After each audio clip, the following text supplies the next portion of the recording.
week, another podcast. Funny story about last week. I was supposed to be streaming live, but I never hit the go live button. Therefore, that is why I did not stream last Tuesday. This one was supposed to be on Tuesday, but I wasn't ready yesterday. I had some other stuff going on, so I had to postpone it until today. Now, in my preview, it's showing like a corner of my head, so let me make sure. All right, yeah, it looks all right on the playback here. So anyway, welcome to The Last Black Conservative, where we talk about anything from politics, sports, games, all that good stuff. So yeah, let's jump into it. Everybody gets his patience versus everybody. Everybody gets his patience versus everybody. Everybody gets his patience versus everybody. All right, guys. So, man, a lot has happened. A lot has happened this past week. That's why I'm trying to get these streams out at least once a week. Like I said, last week I forgot to hit the go live button, and that's why there wasn't a stream. It's supposed to be my first one, but you can follow me on Gab and Odysee now. You can follow me at The Last Black Conservative or my gaming platform, Dreamplug Gaming. You can follow me on both those platforms. What was it, Gab and Rumble? Rumble also. You can follow me on all those places. So we got this is gonna be a little bit shorter. If you actually caught the last one, either the audio or this one, I just did like a few pulls from my stream. But anyway, this one should be good to go. So basically what we're going to talk about is the GameStop thing, some BLM stuff, and some transplant stuff. And I won't say too much about that because I want to kind of slowly get into that one. But we're only doing 3 segments tonight. Getting a little warm in here. Let me turn that off. Oh, that's looking weird in the corner. What's going on? Nobody's supposed to know. Nobody's supposed to know that's green screen. Oh, well, we're going to leave it because I don't feel like messing with it. So anyway, first segment here. Oh, well, actually, I wanted to talk about a few things before we jumped into the 3 segments that we have. Just some basic news here. And did I do that right?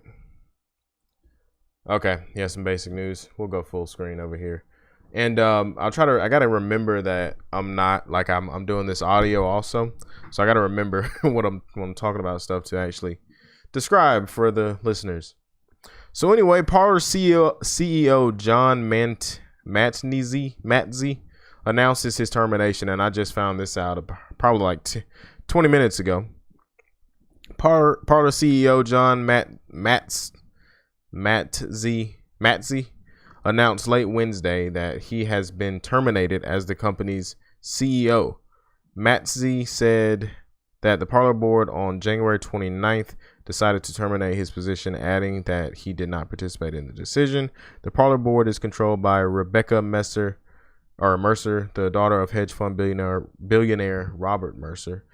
Matze said in a memo obtained by the Epoch Times, "I understand that those who now control the company have made some communications to employees and other third parties that have unfortunately created confusion and prompted me to make this public statement. Over the past few months, I've met constant resistance to my product vision, my strong belief in free speech, and my view of how the Parler site should be managed. For example, I advocate for more product stability and what I believe is more effective approach to content moderation," Matze added. So, not sure exactly what that's all about and why he actually stepped down. You can go read this article at theepochtimes.com. I just wanted to touch on it. It says it's basically the way it sounded like he stepped down, but then it says he was terminated. So, I don't know. But anyway, In other random news, Black Lives Matter got nominated for a Nobel Peace Prize. Now, for those of you that know, for those of you that weren't under a rock all 2020, we know that BLM and Antifa caused a lot of riots and looting and all that all 2020. But the media and politicians and everybody just turned a blind eye when anybody brought it up. But the Nobel Peace Prize, I mean, it's obviously a joke. If President Trump was nominated for a Nobel Peace Prize, and how many people on the left that hated this man in Hollywood and all that kind of stuff, and he was still nominated for a Nobel Peace Prize. And BLM got a Nobel Peace Prize for no peace at all.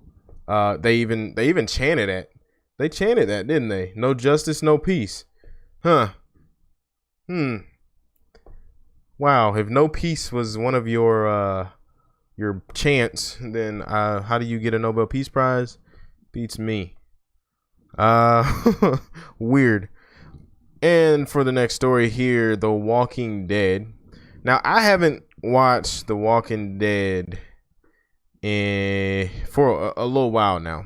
And I didn't necessarily stop watching because of something they did or anything like that. I just kind of stopped watching. I'm back on season 7, I believe, with Negan. Well, where Negan is pretty much still in control, and they've got to fight him and do whatever. I'm still back there, so I still don't know what happened with that whole situation yet. But this tweet from The Walking Dead. Hi, hello. And this is for the listeners. This is what the tweet said. Hi, hello. If LGBTQ plus characters on television or anywhere make you uncomfortable or angry, please unfollow us. While we also encourage you to look within and be more accepting. Now that there is no place in our fandom for hate, discrimination, or willful ignorance. Thank you. The Walking Dead hopping on the woke train. And the thing about it, and that's what a lot of these movies and stuff are doing now. They're making, whenever there's a gay couple, or whether it be male or female, they make it about that. Screw whatever the story's about. We're about to get in this huge fight. Let's focus on this gay love story. But it adds nothing to the story of them being gay. Or straight for that matter. It really doesn't matter. It doesn't add to the story. Who cares about sexual orientation when you've got a zombie apocalypse at your back? But, this is what we live in now. What's going on with my audio? What is that? I don't know why my audio is making that frying sound. It's never done that before. Anyway, hopefully that doesn't show on the playback. Anyway, but yeah, they just pretty much they make it about that. They make it about them being gay or whatever, when it really doesn't matter. Doesn't add to the story at all. The Walking Dead, and then you got to look at the type of people that watch The Walking Dead are going to be like your hunters and all that kind of stuff. The people who are prepping for the end of the world. Those are your people that are watching your show. And this tweet is targeted at them. As if, really nobody has an issue with LGBTQ anymore. It's pretty much a non-issue at this point, but they keep making it an issue when it's not an issue. Yeah, of course you've got people who don't like it. It's against the Bible. Okay, sure, whatever. Just like you got people who don't like black people, don't like Mexican people, simply because of color skin. Those people are ignorant, and hey, they're still gonna be here no matter what. So why focus on the small minority of people who don't like LGBTQ or black people or just racist or whatever?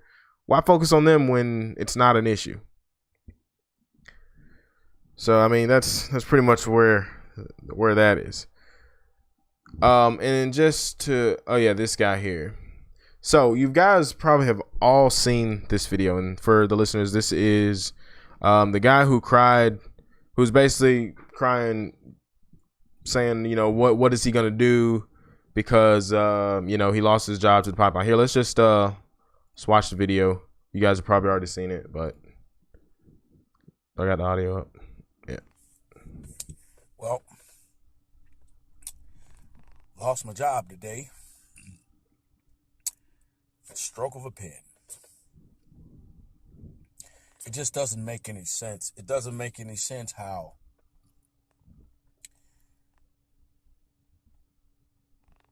at the stroke of a pen, me, my buddies, all of us, we lost our jobs. I just bought this car. I had a 6-year payment plan on it. So I'm probably going to have to sell the car. And then probably won't be able to make next month's mortgage.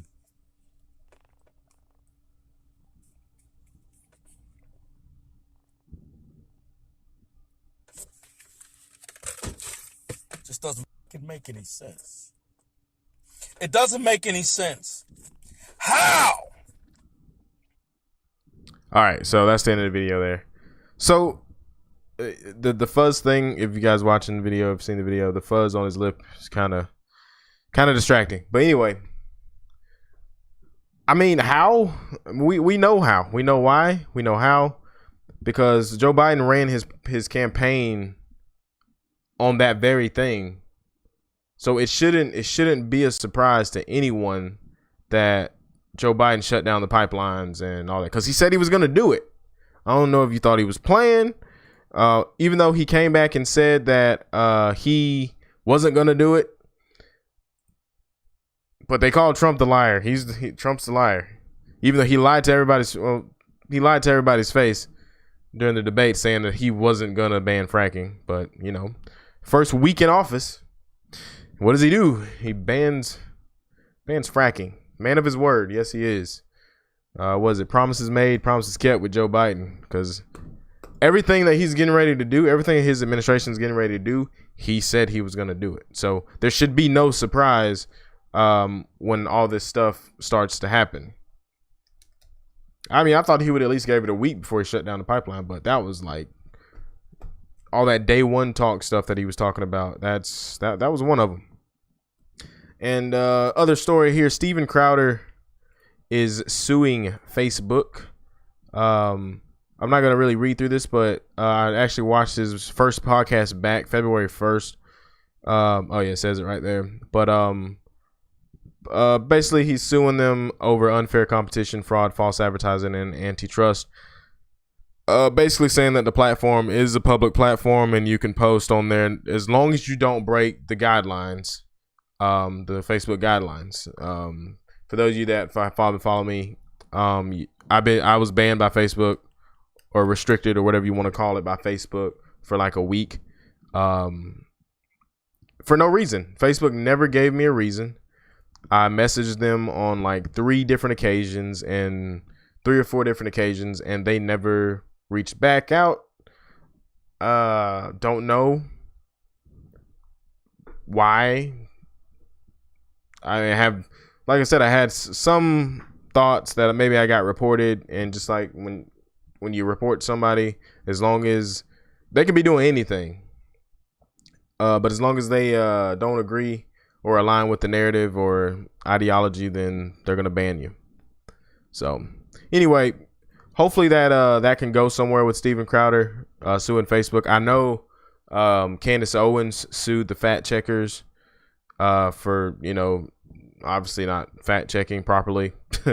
But I mean, obviously, I mean, they would fact check facts, especially with the virus and everything. But we won't go into grave detail on that. But I do believe that is it for our little opening. I don't even know what I'm going to call that. But it is Black History Month. And, you know, Black people like me, apparently we don't get to celebrate this month. but because we don't. Basically, I'm not black because I didn't vote for Trump, or because I didn't vote for Biden. So, Joe Biden said it. But it's Black History Month, and to celebrate Black History Month, I got my red Kool-Aid. Living up to the stereotype. Fuck you, Joe. I am black. All right. So we're going to jump into the first segment here.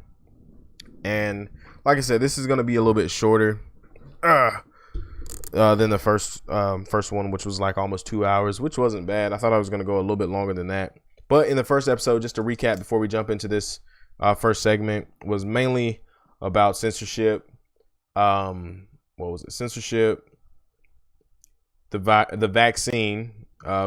Definitely go look at the video on my page about the vaccine. A lot of stuff that I didn't know before reading the article and looking at the references and stuff. A lot of stuff I didn't know about the vaccine. Didn't know it was experimental. Sorry. Forgot. It's an experimental vaccine. Remember, they can't make you take it because they can't make you take an experimental vaccine, even though they want to say it's mandatory. If an airline or something like that tells you that you can't fly on the airline, then you can sue them because they can't make you take an experimental vaccine. So GameStop. Now, I know a little bit about trading, just a little bit. I made a video back about 4 months ago when the owner or CEO of Chewy, the online dog place where you can get like prescriptions, you can get food, toys, all that kind of stuff. Anyway, the CEO of Chewy actually bought bought stock or whatever into GameStop, basically partnering or something like that. And I made a video about 4 months ago, and the GameStop price was about $10 per share. And I still this was artificially inflated with the whole GameStop shares and everything. So this really couldn't have been predicted that it was going to jump up to $484 or whatever the high was for it. It does suck that I didn't get in on that, or anybody who didn't get in. It sucks that you couldn't get in on that. But so far, I mean, really, you can sell and ride this bad boy back down to where it was. The GameStop stock. They're saying, what was it? There was a video. There's an article here that says investment EXEC predicts GameStop will top $1,000 per share.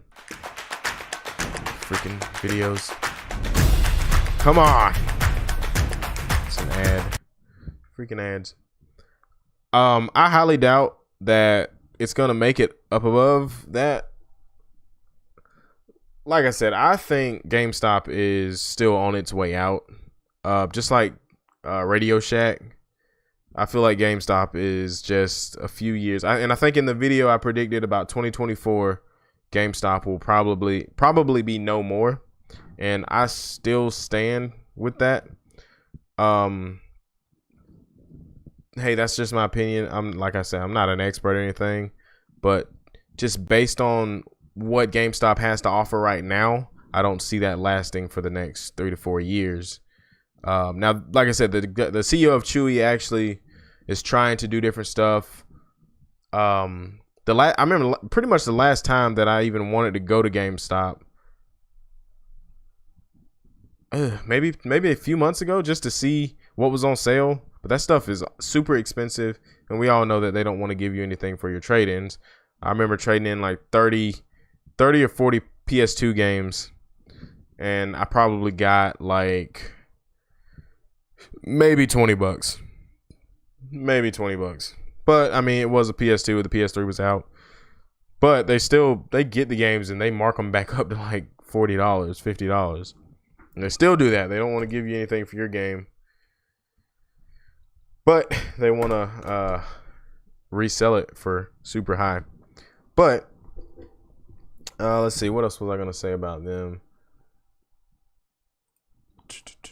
Well, here, let's just read a little bit of the article here. I'm still on there, right? Okay. 4 years Wall Street.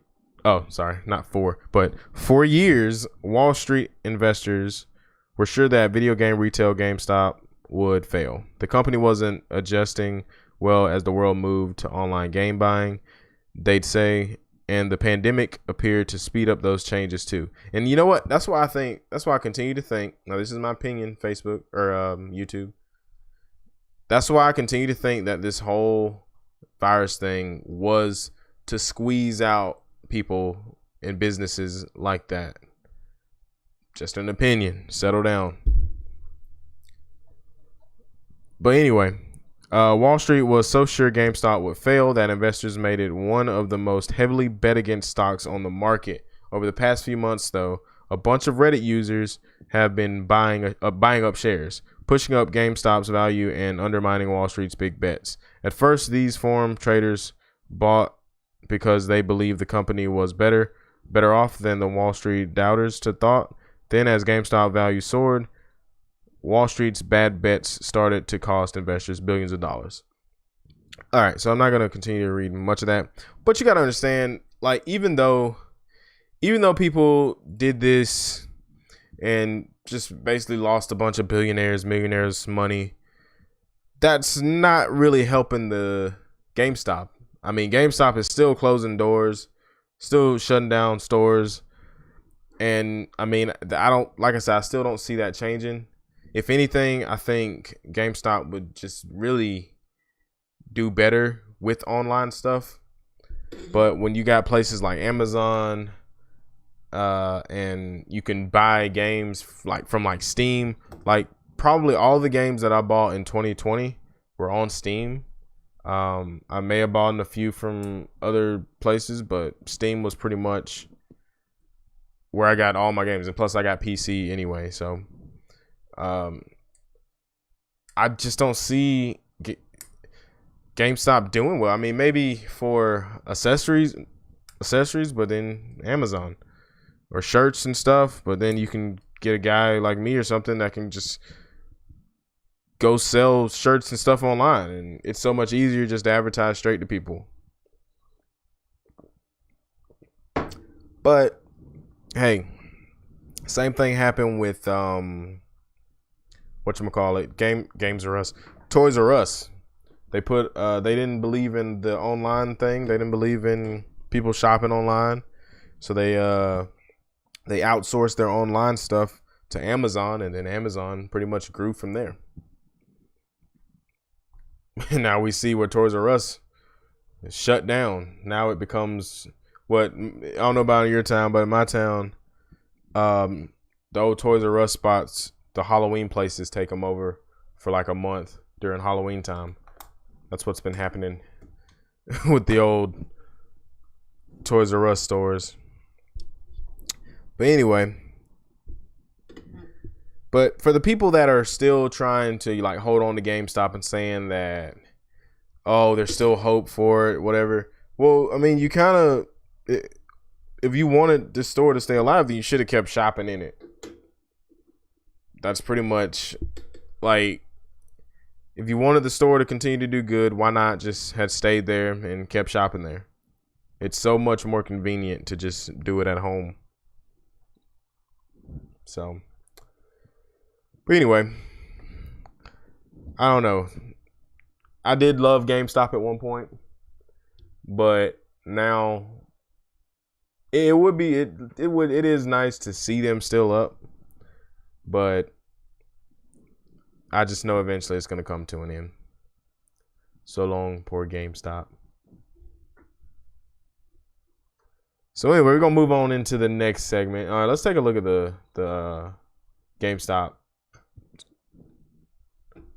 stock real quick. And for the listeners, I'm just, I went to tradingview.com, and this is, when I do trade, this is what I use. And this is the big spike right here. And it topped out at what, 180, 184, something like that. But man, it would have been nice to ride this all the way up to the top. I probably would have got out of this position at about, probably about 3 something. So I probably wouldn't even, I'd have been too scared to ride this one all the way up to the top. But now, if you sold here, you can just ride this bad boy all the way down and still make money. But it's down to what, $92.45 now? Telling you, that'd have been nice to ride that up to the top though.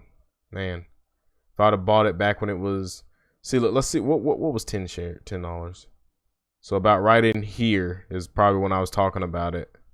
Oh no, that's this month. That's this year. So like 4 months ago, October. Shit, it was even, man, stock was way down last year. Ooh, that'd have been a lot of money made right there. Anyway, let's get out of this. All right, let's jump into the next segment here. Whew. If you guys are enjoying this, be sure to hit that like button and share this with all your friends and fams. Be sure to follow me on Odysee, Gab, and Rumble, all those places. I don't think I will be doing my gaming channel back on, I meant to switch that. I don't think I'll be doing my gaming channel back on Facebook anytime soon. I do have a few series over there to finish up, but Facebook won't even allow me to run ads or anything like that to get more people to see my stuff. That was one of my major ways of, gaining views and stuff over there on Facebook. So be sure to look me up anywhere, Dream Plug Gaming, and The Last Black Conservative. Two things that I'm happy with right now. So anyway, moving on into the next segment. Let me grab another sip of the old Kool-Aid.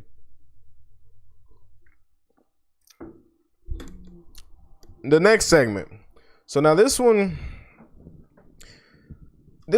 really surprised me. So this is from the Epic Times article here.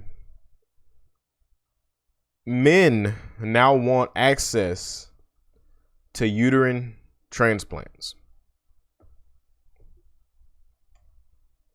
That's right, folks. You heard me.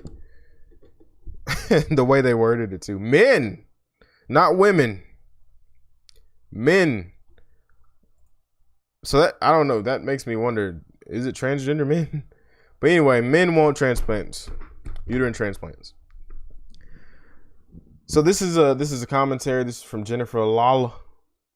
So let's just read her words. It isn't good enough that men want to compete in women's sports and invade women's spaces, rendering sex-based protections null and void. Now the Journal of the American Medical Association has published the findings from the largest study of its kind. Perceptions and motivations for uterus transplant in transgender women. This study looked at productive aspirations of transgender women, biological males. Surveying 182 transgender women, researchers found that more than 90% believed that a uterine transplant might improve quality of life in a transgender woman. What does that say? Elevate dysphoric symptoms, alleviate dysphoric symptoms, and enhance feelings of femininity. Femininity. I didn't even bring that back to the reading, did I? Anyway, at least the listeners have it. Femininity. So, I mean, if a transgender woman gets a uterine so does that even mean that they'll even be able to get pregnant? Because doesn't the body, I would imagine they would like insert, preferred drug here, whatever, to help that along. But I would imagine that would be one screwed up looking mentally baby.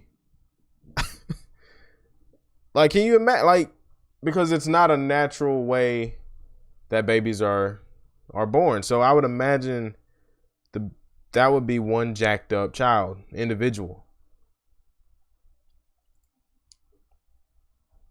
Anyway, I find it no coincidence that this study was released on January 20th, 2021.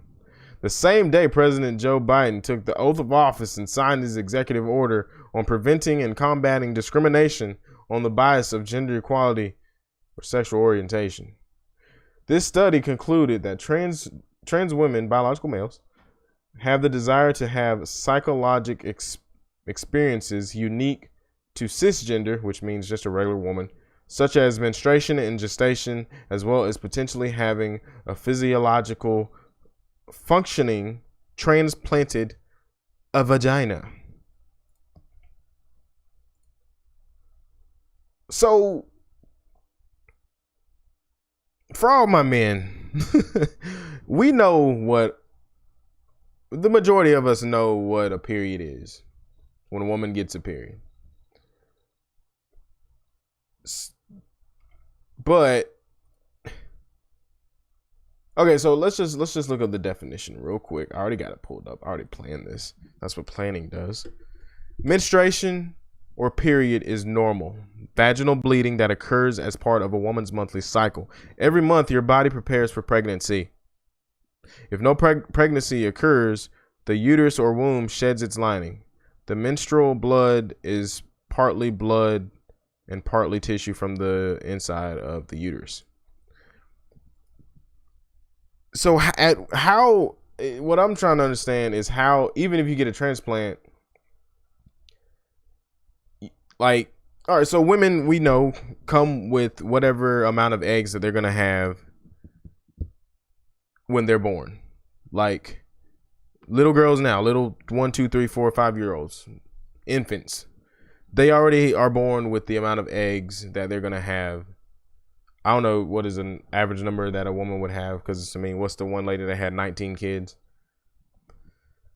19 and counting, 16 and counting, something like that.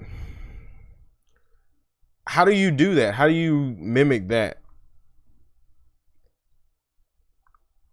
How do you make it so a trans woman can get a uterine transplant, and still have a period? Because that's what they said. That's what the article said. They want to have a period and gestation and all that. Obviously, you got to artificially put an egg. You got to have surgery to put an egg in the body. And then I'm pretty sure you're going to be all doped up on all kinds of medications. I just don't think that's going to be a functional human being at the end of, which I'm pretty sure is going to be like 6 or 7 months, if that long. I'm pretty sure this baby's going to be premature as hell, because it's not a normal thing. And whether you want to talk about your feelings or not, your body doesn't care about your feelings. It's going to do what it naturally does. And I'm pretty sure I'm looking forward to seeing the first man to actually go through with a uterus transplant. And I would imagine because basically women's bodies attack the fetus because it's a foreign body. I can only imagine what would happen. A biological man with a uterine transplant and is doped up on all these drugs. I can only imagine what's going to happen to that baby, because we don't know how a man's body is going to react to a foreign body such as a baby, because it's not a normal thing for our bodies to do that. You think COVID's bad? Wait till you get a foreign human being inside of your body. I'm pretty sure you're going to have, a cytokine response in your body. I'm pretty sure there's probably can be shots and drugs and stuff for that also. But anyway, let's finish this. I kind of went way off there. Also, the authors found that transgender women may expect the ability to menstruate. Oh God, they may expect it to enhance satisfaction with their desired gender and uterus transplant, and anticipate improvements in perception of the femininity. Those surveyed also cited that potentially having a functional vagina transplanted might also enhance sexual function and quality of life. Oh boy. When good common sense, this is all what I'm reading, by the way. When good common sense and human biology 101 are thrown out the window of reason, we are left with gibberish and nonsense. Here in a prestigious medical journal, the authors use phrases such as categorized as female birth, which in scientific terms means when a baby is born and has XX chromosomes, she is a little girl, she isn't categorized as female, she is female. In the same way, when a baby is born with XY, he is categorized as male, he is male. First, a word or two about uterine transplants. They are, for the most part, still in the experimental stage. To date, there have only been about 70 uterine transplants around the world. Wow, I didn't know there had been one. And most of these have come from living donors. Yeah, okay, so coming from a living donor, you'd get the eggs that were there. Are the eggs stored in the uterus? Don't know that answer. A living donor might be a woman who has completed her family and doesn't want to have any more children. So it's also a form of birth control. So she offers to donate her uterus. The first baby born from a uterine transplant was born 2 months premature in Sweden. Wow, this has already had happened. But like I said, premature, knew it. No elaboration on that. We're going to look that up later. I'll probably do a whole nother video on that. We'll see.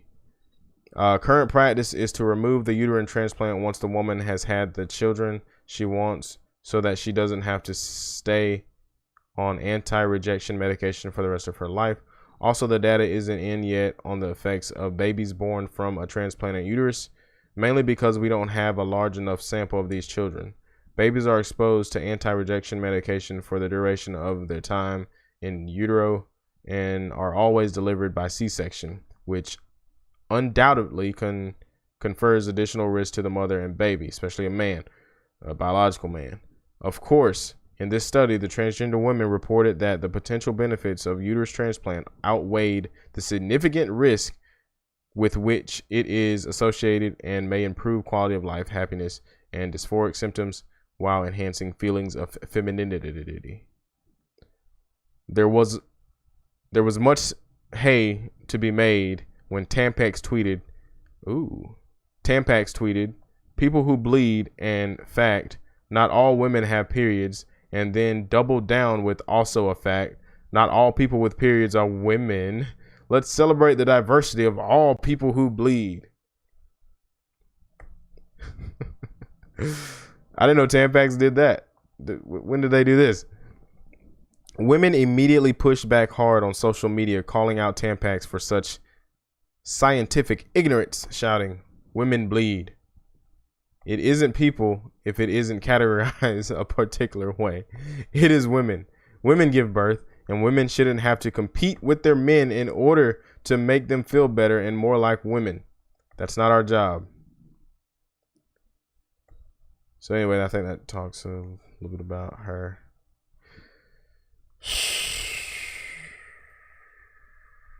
Man, look, honestly, I think if you want to be something, obviously there's doctors out there that will take that paycheck, and they'll do whatever you want them to do as long as you pay them.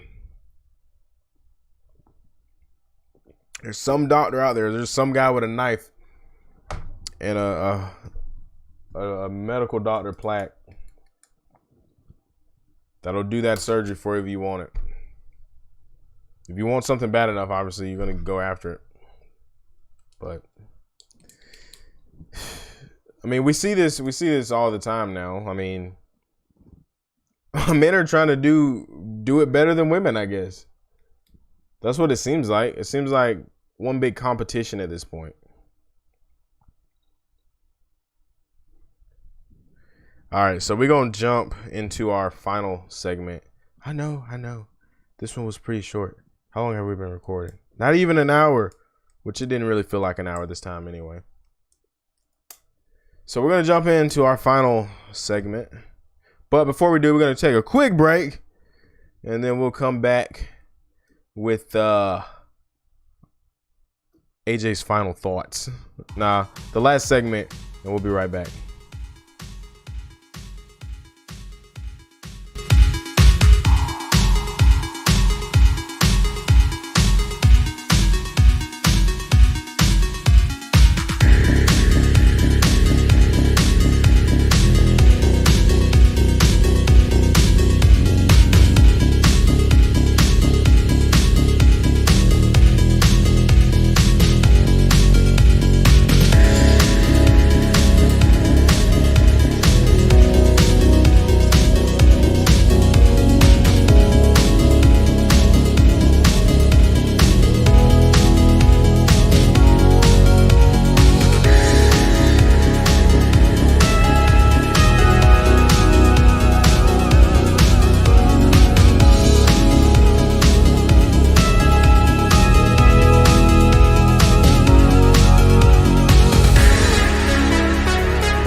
All right. I had to pee real quick. That's what that was about.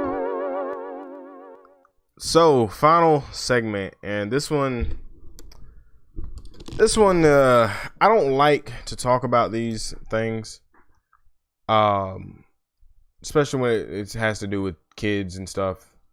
But it just needs to be talked about. I didn't talk about the what was the little boy's name?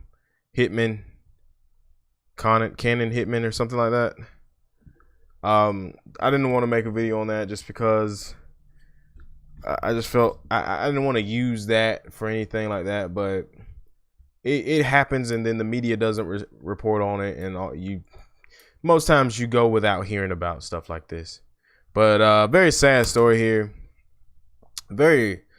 I don't know everything about it. I briefly read over the article, but we're gonna go through the article right here. There's two articles I want to look at actually, because one kind of explains some stuff, and then the other one is more of an opinion. It is an opinion base. But as we learn more about this story, then we'll be able to make more judgment and whatever. But anyway, South Carolina mother charged in adopted 3-year-old's murder gets teaching license suspended. So off the bat, it looks like that's all that happened. So let's read. The Greenville County, South Carolina mother and Worst Cooks in America star, who was arrested this week in her 3-year-old adopted daughter's death, has been temporarily banned from teaching. Yesterday, the South Carolina State Board of Education issued an order of summary suspension against Ariel Shanice Robinson, who was charged with homicide by child abuse in the January 14th death of her adopted daughter, Victoria Tory Rose Smith. Ariel's husband, Justin Austin Robinson, 34, was also charged with the homicide by child abuse this week. Ariel Robinson was a middle school teacher in South Carolina for 3 years, according to the state board.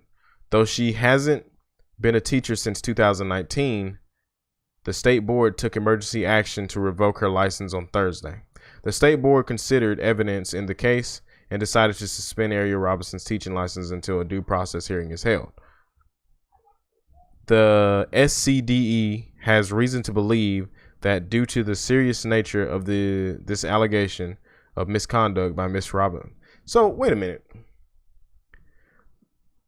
The SCDC has reason to believe that due to the serious nature of this allegations of misconduct, Miss Robinson may pose a threat to the health, safety, and welfare of students who may be under her instruction, and that emergency action is required. So wouldn't the first thing, the first thing that you would do in a situation like this, if a child comes up dead or something like that, we're looking at the parents. That's the first thing.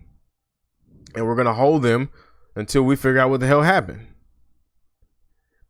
So they just suspended her teaching license. Cool. Something about bond. In this article, like I said, there's not really a lot of information that is out right now to get a complete understanding. Now, she made a video, but YouTube took it down.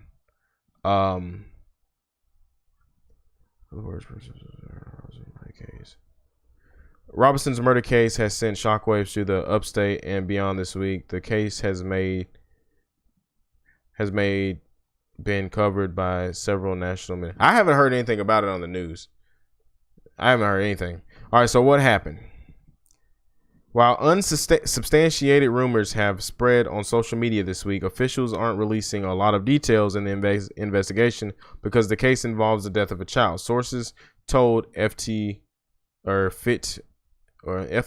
News people are posting about the case with the hashtag Justice for Victoria and Justice for Victoria Rose.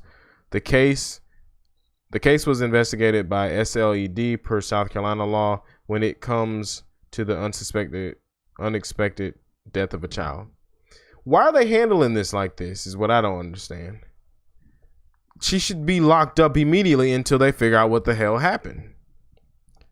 Simpsonville police were called to the Robinson home around 2:55 p.m. after a child was found unresponsive, according to multiple media reports. The child, Victoria Rose Smith, was taken to the hospital where she was pronounced dead. Ariel and Jerry Robinson are accused of inflicting a series of blunt force injuries, which caused Tori Robinson's death on the 14th, according to arrest warrants in the case. Okay, so they did arrest him. Okay. Sorry, I jumped to conclusions. So they did arrest him. So who is Ariel Robinson? Well, yeah, you can go, what is this? fitsnews.com to find this article. Pretty much Google it and you'll see none of the mainstream medias have reported anything on this. At least I haven't heard about it. Ariel Robinson is best known for winning season 20 of World's Worst Cooks in America on the Food Network in August. According to her website, Ariel was a middle school teacher trying to make it in as a stand-up comic, radio host, and TV personality. Ariel Robinson's life as a comic and a mother was thoroughly documented on her Facebook, Instagram page. Skipping. If it did, and this, on the morning of her daughter's death, she posted the following tweet: "If it didn't break you, it can't dictate you," with the fists and unity and all that. She deleted her Facebook page suddenly this week after this Fitz News obtained screenshots. Her other social media pages are still active as of Friday. On her Facebook page, she shared several pictures of her adopted daughter named Tori, short for Victoria. This is, and for the listeners, this is the post that she posted. Beautiful little girl. I almost forgot to post my Sunday beauty. Those last few pictures was of her watching daddy blow her some kisses. Her, I need to give daddy kisses. Me, yeah, go kiss him after I spend all this time making you cute. I'm not jealous. According to Greenville News Story, Ariel and Jerry Robinson adopted 3 children, 2 boys and a girl, in March of 2020. The Robinsons already had 2 boys when they adopted the 3 siblings. Oh, okay, so they got 5 kids. And this is just some more posts and stuff showing. She has a shirt here that says Mama 5. She posted dozens of pictures of Victoria. She posted dozens of pictures of Victoria up until the week of her death. Here's a photo of Victoria and Ariel on the Sunday before the tragedy. And it's a picture of them sitting on the sofa. By the pictures and, Facebook posts and all that, seems like, these kids had a good mom. That's what it looks like looking at these pictures and stuff. Since her daughter's death, Ariel did not post on her Facebook, Twitter, or Instagram accounts. She did, however, post a video to YouTube, which could have been pre-recorded. We will hope to bring more details in the next week. Stay tuned. So, tragic. The fact that she stopped uploading pictures. If you're consistent doing something all the time, then all of a sudden you don't do what you normally would do, and then something bad happens. Kind of makes me wonder.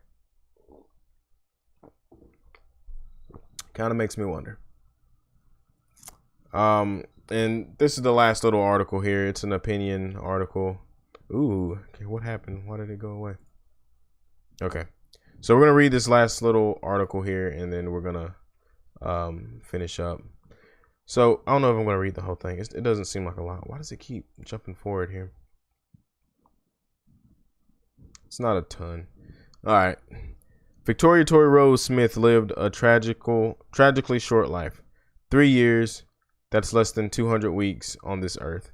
She was a girly girl who sported oversized bows in her straw blonde hair and a megawatt smile on her face. A great aunt described the blue-eyed baby as bubbly, sassy, and full of life, despite bouncing around foster homes for much of her brief existence. That's so sad. Last week, authorities in South Carolina revealed that Tori had perished as a result of multiple blunt force injuries to her tiny head. What the hell? She was beaten to death. Her adopted parents, Ariel and Jerry Austin Robinson, were not charged with homicide by child abuse. A 6-page police incident report describes how first responders rushed to the Robinsons' home on the afternoon of January 14th, 2021. After Mr. Robinson called 911, little Toria was not breathing. EMTs performed CPR. She was rushed to the hospital where she died. Investigations immediately suspected child abuse, as they should. And I'm actually not gonna, oh wow. What was this? In her past oh, wait a minute. I was gonna stop reading there, but there's more stuff here.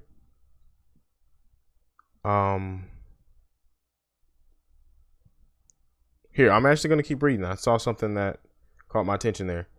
The key to Tori's murder lies in 17 redacted lines of the police report from a Simpsonville, South Carolina police officer documenting his crime scene interview with Ariel Robinson, who described an unknown incident involving her adopted daughter that had occurred the day before. The entire paragraph is blacked out on a ominous chunk of hidden information about Tori's last day on the planet. Thanks to her ubiquitous social media presence, however, we can fill a lot of blanks about Ariel Robinson. She was a fame chaser as an inspiring comedian and a wannabe social media influencer who paraded her entire blended family to two biological sons, plus Tori and her 2 brothers, who the Robinsons adopted all together. Okay, I read that earlier, but I wasn't sure if they were all related. On Twitter, Instagram, and all that stuff, Robinson had achieved minor notoriety as the season 20 winner of the Food Network's Worst Cooks in America. She hosted a podcast with her husband and was set to launch a new YouTube channel this month called Cooking, Comedy, and Convos. Her YouTube channel has now been deleted, but other dark clues remain. In her past podcast, Robin spoke of battling depression and violent thoughts. I don't think like I want to hurt others, but some days I do want to hurt others, she rambled. I don't feel homicidal, she told her audience, then seemed only to half joke. Everybody want sick to hit somebody some days, but I don't want to kill nobody. She talked about the temptation to just snap and warned openly that if you get angry today and fly off the handle, punch somebody, kill somebody, assault, murder, you are one bad decision away from ruining the rest of your life. Perhaps most troubling, she used her apparent propensity for violence as materials for her stand-up routines. One video from 2019 shows her recounting how a social worker came to visit her before she adopted Tori and her brothers. Robinson's own biological sons were making noise upstairs during the home interview, prompting Robinson to scream at the top of her lungs, "Shut up before I come up there and punch you in the throat." Yeah, I mean that's a normal black mother threat though. They're not actually gonna punch in the throat, but anyway. The audience laughed as she described how she downplayed the violent threat to the social worker. "Oh, you know, it's just a game," and then delivered the punchline about the adoption of more peals of laughter. We got approved for Tori's adoption. The audience erupted in cheers and giggles. "We gonna have her by December." I like how they directly quoted that. "I've devoted this column space to beautiful toddler Tori because you probably won't hear anything more about her in the mainstream media. That's because the homicide is wrapped up in a package of race and crime taboos you are not supposed to discuss. Robinson is black. Tori was white. Her own social media accounts, Robinson promoted black superiority, bashed Donald Trump and cops, and gripped about institutional racism." All right, so, well, there's only a little bit left to read. I don't really want to read the whole article. But anyway, I read what I wanted to read out of that, I think. Ideas have consequences, so do lies. Americans have been hopelessly conditioned to look the other way at cases like this, lest they commit what they've taught is the greatest sin of all, racism. Until it thoroughly demolished by people of courage, the myth of white privilege will surely claim more victims. Say your name, Victoria Tory, Rose Smith, Lives Matter. So, and that's true. She was white. She was black. Therefore, the story doesn't matter. Like this whole BLM thing, and like, I don't even know what I'm trying to say here.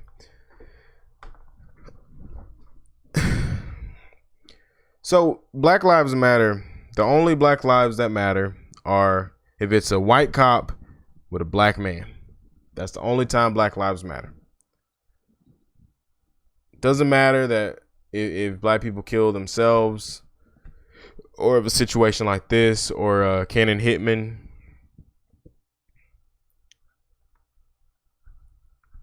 If this was the other way around, if this was a white mother who killed a little black king, what they like to call him, whole king, whole queen, this feudalism bullshit.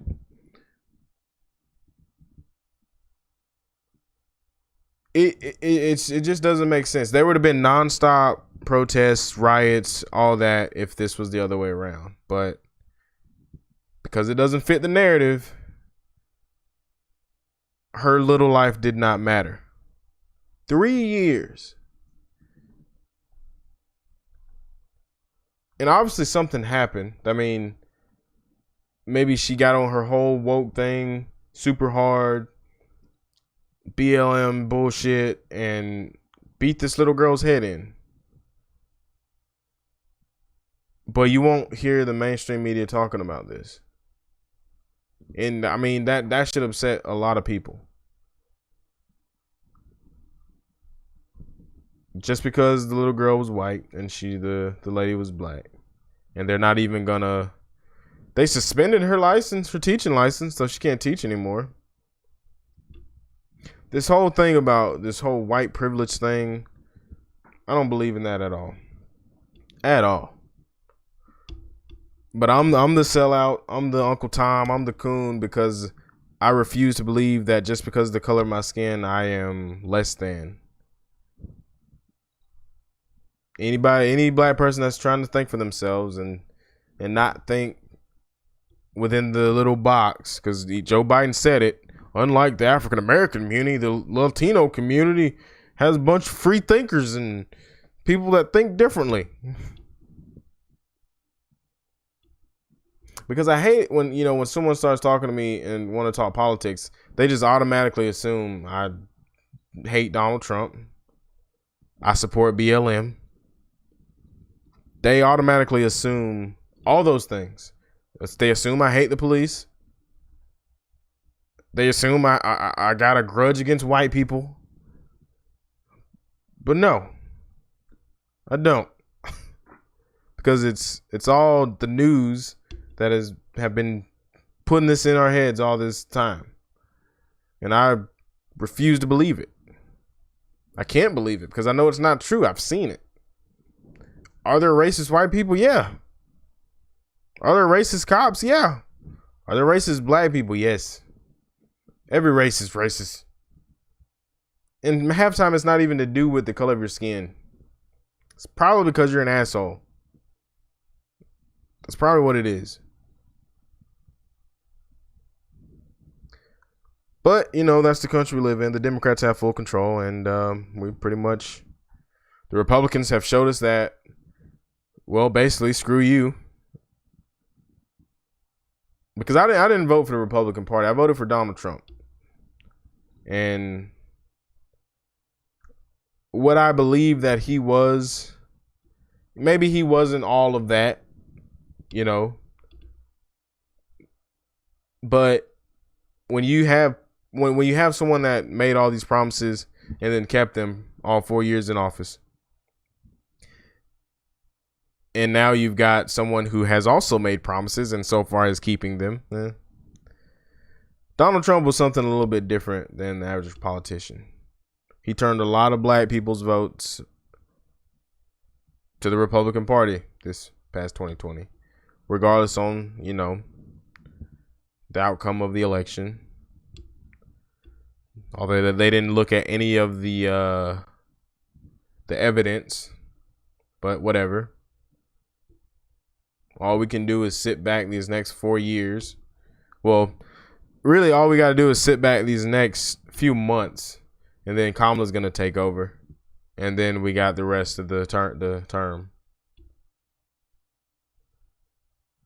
But anyway, that's the end of the final segment of the night.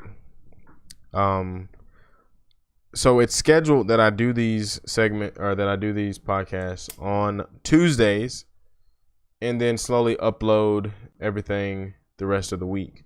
And I just had a lot going on. I had some stuff going on with my vehicle this week. Nothing bad, but I will do a video on that in the future. I have a 2011 Ford Mustang, and I've done some mods and stuff, and I'm almost done. I will be making a video on this channel for that. But anyway, guys, that's pretty much it for tonight. Be sure go to Rumble, Gab, and Odysee. That's pretty much where I'm going to be doing my gaming stuff at from here on out. Follow me at the Last Black Conservative on all platforms. If not, just search my name, AJ Frazier, and you can pretty much find me on any platform or anywhere. And hopefully Rumble makes a good quick little return. Or not Rumble, but Parler. I think I said Rumble the first time. But anyway, guys, I appreciate the support. Working on some accessories and clothing coming out within the next month or two. And I appreciate you guys' support. Be sure to like, comment, subscribe if you're watching the playback. And I appreciate everybody. And I will see you on the next video.